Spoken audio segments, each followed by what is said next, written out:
The reason that Christianity doesn't actually make sense is because it's not a religion that's created around the teachings of Jesus. That's like saying gravity isn't based on the laws of gravity. It's a religion that was created with a specific narrative in mind, and then they just reshaped Jesus's teachings to fit that narrative. If Rome reshaped it, then they were terrible at it because it cost them their whole empire. The teachings, death, and resurrection of Jesus were all being preached decades before Rome even legalized Christianity.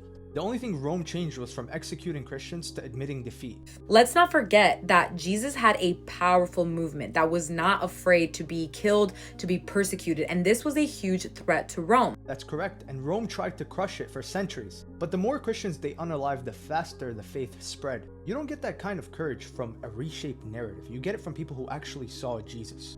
So what they did is they got in front of the movement and created a religion that would still serve them in the end. How they did that is by deifying Jesus and making him seem like he's equal to God. Jesus didn't need Rome to make him God. He was already claiming divine authority way before Rome surrendered to Christianity. Forgiving sins, Mark 2, accepting worship, Matthew 14:33, declaring I am, John 8:58. The Jews wanted him dead because he made himself equal to God, John 5:18. And yet over and over, Jesus clearly distinguished himself from God, saying, the Father is greater than I, serve only the Father, worship only the Father has sent me. He makes it very clear that he is not God.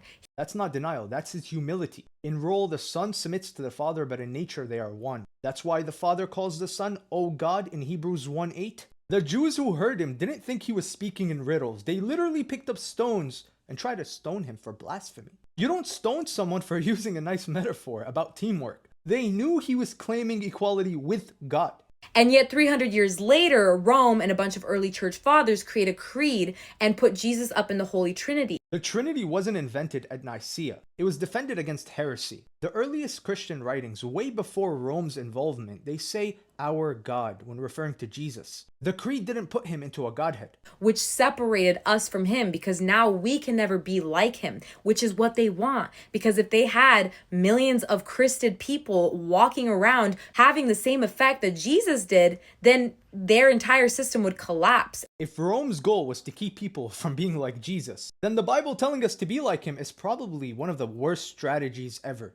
They then reshaped it and gave you other interpretations of those teachings. And so what they did was they created this separation. The problem is the earliest manuscripts and the church writings, they all match the same message that we preach today. Nothing reshaped survives in history, ever. Thomas called him my Lord and my God, John 20:28. And get this, Jesus didn't even correct him. He said before Abraham was, I am.